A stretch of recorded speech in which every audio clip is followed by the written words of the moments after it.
A very good morning to all of you students. Today I explain you partnership. देखिए partnership वैसे तो आपको पता होगा कि क्या होता है कि दो या दो से ज़्यादा पर्सन्स मिलके बिजनेस चलाते हैं, तो उसे हम क्या बोलते हैं, partnership. Necessity is the mother of invention. देखिए ज़रूरत जो है वो ज़रूरत किसको ले आती है हमारे सामने, इन्वेंशंस को ले आती है ना, आविष्कारों को. This applies to partnership also. और ये किस में अप्लाई होता है, पार्टनरशिप में भी. Limitation of sole proprietorship gave birth to partnership. देखिए सोल प्रोप्राइटरशिप की जो लिमिटेशंस, जो इसमें कमियां थी, जिसने किसको बर्थ दे दिया, पार्टनरशिप को. क्यों? क्योंकि सोल प्रोप्राइटरशिप में सिर्फ एक ही पर्सन बिजनेस चलाता था, वही सीक्रेट रखता था, वही प्रॉफिट रखता था, वही लॉस रखता था. तो इसने किसको बर्थ दे दिया, मतलब पार्टनरशिप को, कि दो या दो से ज़्यादा लोग मिलके काम करेंगे तो हमारी फर्म का वर्क क्या होगा, बहुत अच्छा होगा और बेटर होगा. तो पार्टनरशिप की जो एग्जैक्ट मीनिंग है यहाँ पे देखिए आप, when two or more persons combine or associate to establish and run a lawful business with a view to sharing capital. देखिए जब दो या दो से ज़्यादा लोग कंबाइन होके इस्टेब्लिश करते हैं और एक लॉफुल बिजनेस चलाते हैं, किस व्यू से, कि कैपिटल शेयर करेंगे या रिस्क को डिफ्यूज़ करते हैं. क्या करते हैं, रिस्क को डिफ्यूज़ करते हैं, मतलब रिस्क कम करते हैं.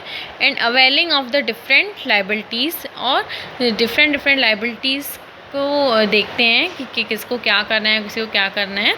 मतलब लाइबिलिटीज़ अपनी जिम्मेदारियों को, एबिलिटीज़ लिखा है, मतलब उनके पास क्या होती है, अलग अलग क्षमताएं होती हैं. किसी के पास कुछ अलग टैलेंट रहता है, किसी के पास अलग टैलेंट. तो ये क्या होता है हमारा, जिसको हम क्या बोलते हैं, partnership. In the form of business organization a large capital is arranged. देखिए बिजनेस ऑर्गेनाइजेशन में लार्ज कैपिटल अरेंज की जाती है. Okay, joint control supervision is exercise, division of labour, specialization is adopted and profit and loss are shared in period. देखिए इसकी meaning आपको कहाँ तक लिखनी है, वैन से लेके इज़ नोन एज पार्टनरशिप, यहाँ तक आपको इसकी मीनिंग लिखनी है और याद करनी है. अब देखिए इसके फीचर्स क्या हैं. फर्स्ट तो वही है, to or more than to person, मतलब दो या दो से ज़्यादा लोग बिजनेस स्टार्ट करते हैं और चलाते हैं. एग्रीमेंट होता है कि किसको कितना प्रॉफिट शेयर करना है, किसी को कितना लॉस शेयर करना है. लीगल बिजनेस रहता है, मतलब the partnership is formed to run a business which is not void according to the law of the land. The purpose of business should be moral, legal and not oppose to public policy. मतलब ये legal होना चाहिए, गैर कानूनी नहीं होना चाहिए, और पब्लिक पॉलिसी के अपोज नहीं होना चाहिए, मतलब उसके अपोजिशन में ये नहीं जाना चाहिए. Share of profit. अब देखिए the form is basically form, कोई भी फॉर्म इसलिए फॉर्म की जाती है कि उससे हम प्रॉफिट अर्न कर पाएँ और पार्टनर्स के बीच में क्या कर पाएँ, शेयरिंग कर पाएँ. ठीक है. Forming a charitable trust by joining of few person may not be called as partnership because profit sharing is missing.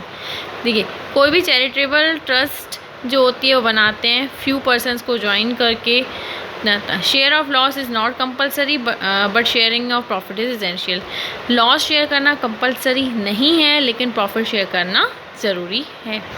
Joint, देखिए हर एक पार्टनर की जो लाइबिलिटीज़ रहती हैं वो क्या रहती हैं, फर्म की अनलिमिटेड लाइबिलिटी रहती है, और personal property can also be attest for paying his डेप्ट. In addition every partner is responsible jointly and severally. मतलब हर एक पार्टनर एक जॉइंटली और सेवरली क्या है, एक दूसरे से कनेक्टेड है. म्यूचुअल ट्रस्ट होना चाहिए. अगर हम किसी को अपनी बिजनेस में अपॉइंट कर रहे हैं, उनके साथ पार्टनरशिप कर रहे हैं, तो उसके ऊपर हमें ट्रस्ट होना चाहिए, मतलब एक पर्सन को दूसरे पर्सन के ऊपर ट्रस्ट होना चाहिए. ओके स्टूडेंट्स, आपको इसके 6 पॉइंट्स ही याद करने हैं, लिखने हैं. थैंक